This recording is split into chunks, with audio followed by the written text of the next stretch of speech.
Hi guys, welcome to this video on physical components of fitness. If you haven't done so already, don't forget to like the video and subscribe, and let's get started.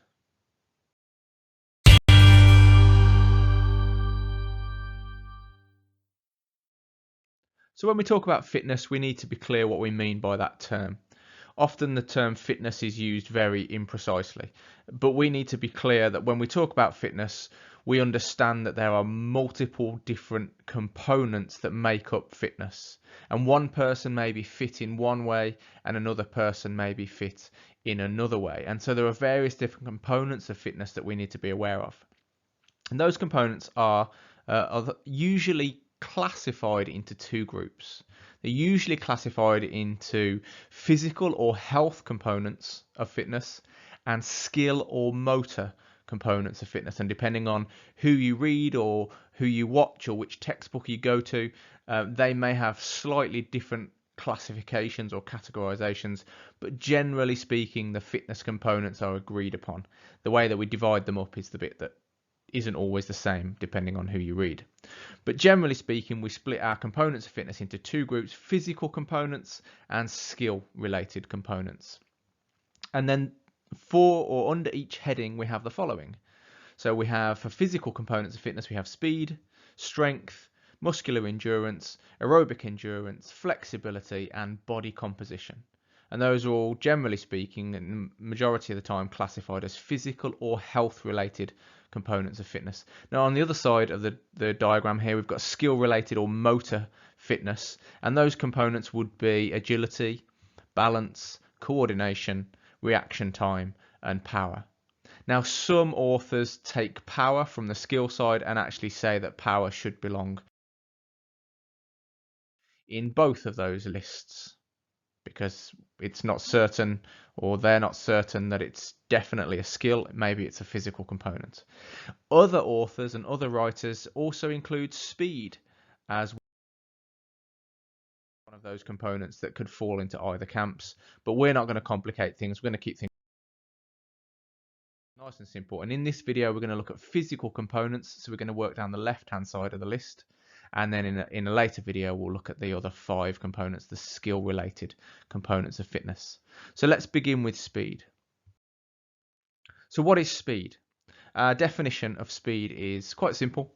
It's the maximum rate of movement of a body or of a body part. And that last little bit there gives you an indication as to what I'm going to say next. And that is, speed could be whole body speed. And that's essentially how fast you can get your whole body from one place to another place, from A to B. So for example, with sprinting, and we measure whole body speed as distance per unit of time, distance covered in a given unit of time. So that might be meters per second or kilometers per hour or miles per hour or what have you. Usually meters per second when we're talking about sprinting. Secondly, we might then have, rather than whole body speed, where you get your whole body from one point to another point, we can also include in the concept of speed body part speed. So that would be, for example, the speed of your throwing or your striking arm. If you're striking a ball with a bat, or if you're throwing a javelin or something, how fast can you move that arm? It's not overall body speed, it's body part speed. It's arm or limb speed. And the same is true for leg turnover speed in sprinting events. How quickly can you turn over the leg so that you can then take your next stride? And the thing about speed is that it depends on a multitude of other factors. It depends on a whole load of physiological factors, and it depends on neuromuscular factors, things like the fiber types that make up the muscles that you're trying to use to create the speed, the placing of the muscle attachments, higher, lower on the bone, and so on. There's loads and loads of different factors that affect how quickly you can move from A to B, or how fast you can move a particular body part. If you wanted to test speed, there's lots of different ways you could test speed. I'm going to just give you one example. You could do a 30-meter sprint test and just time somebody moving their whole body from A to B across 30 meters, and the faster they can do that, then we say that that person has greater speed. So that's our first component of physical or health related fitness. Next, there's strength.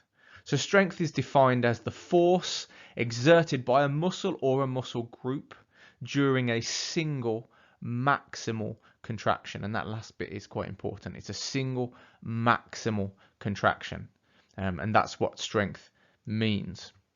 So there are actually subcategories of strength, different ways that we can classify different types of strength, and they would include the following four. First of all, there's static strength, which is where we produce strength by a maximal contraction of the muscle, but we're not going anywhere. So that would be a good example of that would be in a rugby scrum, where you're locked into the opposing scrum, into the opposing team, and you're both pressing against one another. You're trying to force the opposing team back, and you're not really moving anywhere because the force is matched by the opposing team. And so therefore your contractions are isometric contractions. So the strength that you're exerting there is classified as static strength. Second category would be dynamic strength. And so dynamic strength basically means strength that's includes movement, that involves movement. So that would be any movement really that involves either concentric or eccentric contractions of the muscles. Sometimes we call this dynamic strength. We might also, as a subcategory of this subcategory, we might even talk about elastic strength or explosive strength, and those sorts of things as well. And a good example here would be Olympic lifting, where we need a maximal contraction to lift a bar. In a particular Olympic lift, in a clean or clean and jerk or something like that. That would be a good example of a dynamic strength movement. Other subcategories include absolute strength, which is the strength that you can produce by a muscle or a muscle group during a single maximal contraction, regardless of your body weight. And then fourthly, relative strength would be to take that strength that you can exert and ratio it against your overall body weight.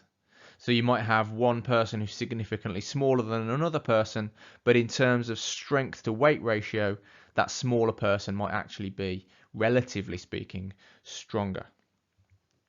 In terms of testing strength, we can test using a hand grip dynamometer, which essentially only tests grip strength, of course, or we could do a whole range of what are known as 1 rep max tests, and we'll talk about those in another video. Our next component of physical fitness or health-related fitness is muscular endurance. So what do we mean by muscular endurance? This is the ability of a muscle or a muscle group to sustain contractions over a period of time whilst resisting fatigue. So what we mean by a period of time, that is actually going to vary depending on the activity and depending on the individual. The period of time over which they're trying to resist fatigue will differ depending on the intensity of the activity, the type of activity, whether it's swimming or cycling or running. Each of those will have different thresholds for muscular endurance, but also different individuals as well, depending on their existing levels of muscular endurance fitness. So when we're working to improve muscular endurance, it's going to be different for different individuals and according to the different activities that they're doing. But what's most relevant is that we're talking about sub-maximal activities for endurance. So whereas with strength in particular, we're talking about maximal contractions of the muscles, in muscular endurance, we're talking about sub-maximal. So muscular endurance is only really relevant when we're talking about sub-maximal activities that predominantly stress, that target, if you like, the musculoskeletal system. Because otherwise, we're talking about aerobic endurance, which we'll mention in just a second. So it's relevant in this idea of muscular endurance is relevant in sub-maximal activities. So you're not maxed out, sub-maximal activities that predominantly stress the musculoskeletal system. If we maxed out, we'd be talking about strength.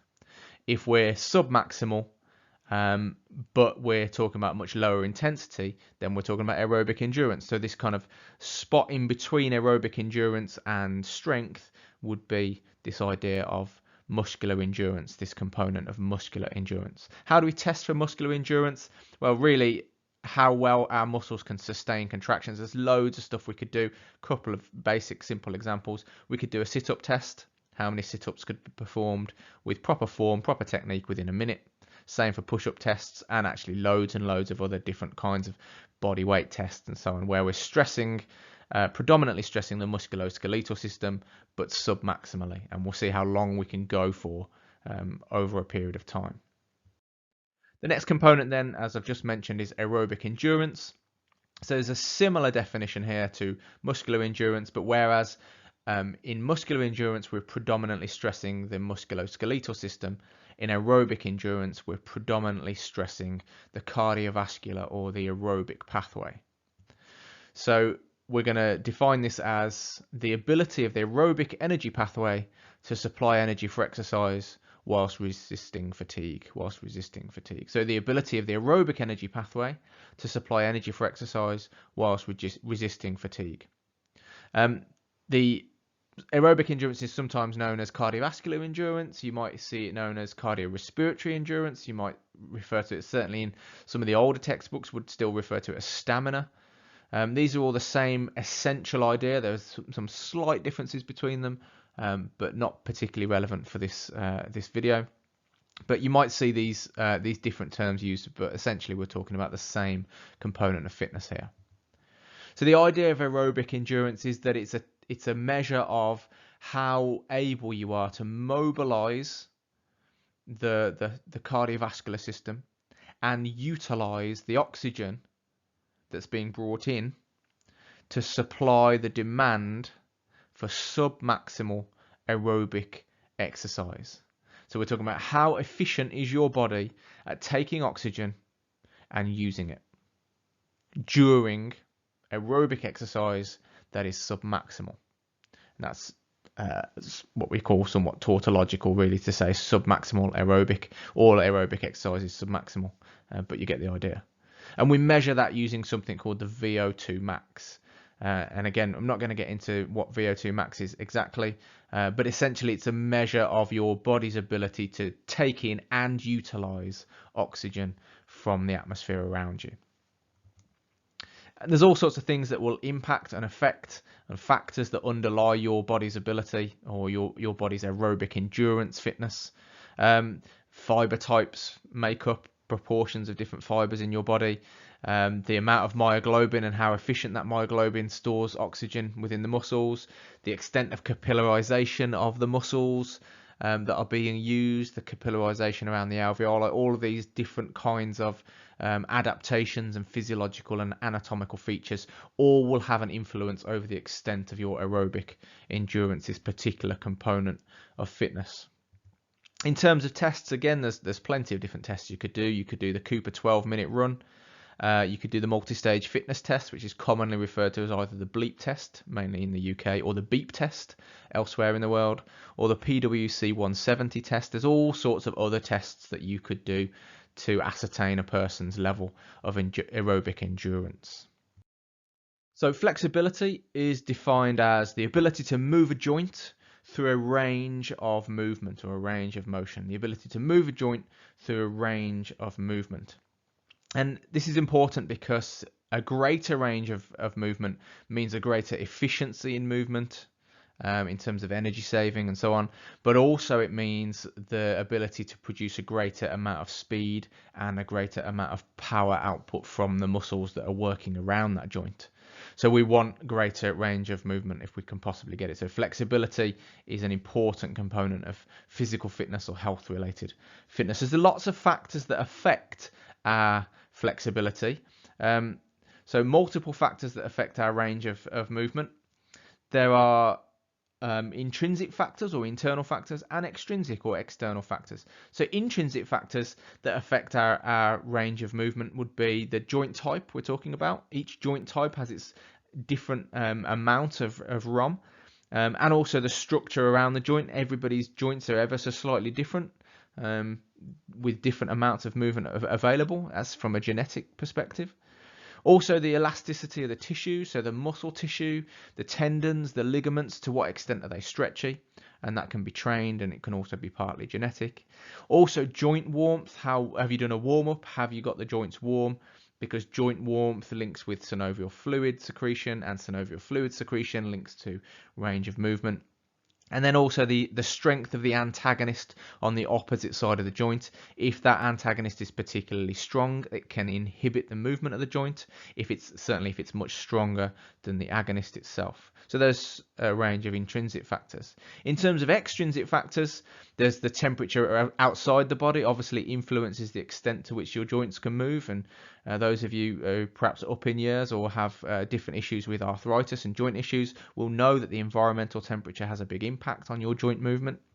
Age has an impact, as I just mentioned. Sex, male and female, has a big impact in terms of range of movement in different kinds of joints, particularly around the pelvis and the knee. And then previous injury as well. If you've injured a joint previously, then you're more likely to have reduced range of movement within that joint. So how can we test for flexibility, or what kinds of tests can we do to check our levels of flexibility? There's a couple that I can mention here. There's a sit and reach test, which is a fairly standard test to measure hamstring flexibility, or you might use a little gizmo called a goniometer, which is essentially a couple of rulers attached at one end that you can open and close, and it gives you an angle, a joint angle, and you use your goniometer to figure out the joint angle that's available, the range of motion or the range of movement that's available in a range of different joints. So this brings us to our final component, which is body composition. So body composition, very simply, is the relative percentage of muscle, fat and bone. So those are the three elements of the body really which make up the majority of the body's weight. And we all have obviously a percentage proportion of muscle, fat and bone. Some of us with more muscle, some of us with more fat and so on. But the overall body composition is made up of, or is seen as, the relative percentage of those three features of our body. So generally speaking, I'll speak carefully here because generally speaking this is the case, but it's not exclusively and always the case. Generally speaking, our body composition could be improved by reducing fat and increasing lean muscle mass. Now I know that there are sort of medical reasons why some people struggle to retain fat and so on, so I'm not thinking about those specific individuals. I'm certainly not a medical doctor, so I'm not giving you advice necessarily, but generally speaking, at least in the Western world for now, we could probably improve our body composition on the whole across the population by reducing our overall fat and increasing our lean muscle mass. And how would we do that? Well, again, the two main things. First off, primarily, it's a dietary issue. Dietary manipulation, changing the intake of different macronutrients, and then also adding alongside it, not instead of it, but alongside it, appropriate levels of exercise also help us manage our body composition in such a way that we are happy with our body composition. And this is an issue that's relevant for general health, which is why it's in the health related components section, not just for athletes and players who are seeking to maximize fitness for a particular sport. This is very much a component of fitness that relates to health as well as just fitness. So how do we test for our body composition? There's a range of different ways we can do it. We can do something called a BIA, a bioelectrical impedance analysis, which essentially is a little gizmo, a little machine that sends a very, very faint electrical signal through the body, and without getting into the details, can tell whether it's passing through fat or muscle. And so the speed at which that signal passes through the body gives the machine an indication of the percentage of body fat within that person. You might note that some weighing scales sometimes have little metal things on them that will take fat readings. That's essentially a lo-fi version of a bioelectrical impedance analysis machine. We can also use the old-fashioned skin fold calipers, where we can put calipers onto the skin itself and see how much fat can be pinched with those calipers. Also, we can do something called hydrostatic weighing, where we submerge a body in water, and the weight that we get from that gives us an indication as to what proportion of that weight is muscle and what proportion is fat. And that can help us understand and get a snapshot picture of our body composition overall. So let's finish up talking about body composition with this idea of somatotypes. Now, body types are commonly categorized. We talked about body composition and different types of bodies, but body types are commonly categorized along three axes, and each of the somatotypes I'm about to mention are the extremes of each of those three axes. And so each body, each human body, falls somewhere in between these extremes. It's a combination, perhaps, of each of these extremes or these categories. So the extremes of the three somatotypes would be ectomorphs, so very lean, long-limbed, often very thin body type would be the first extreme somatotype. The second extreme somatotype would be a mesomorphic somatotype. So mesomorph, characterized by hypermuscularity, very lean but very muscular.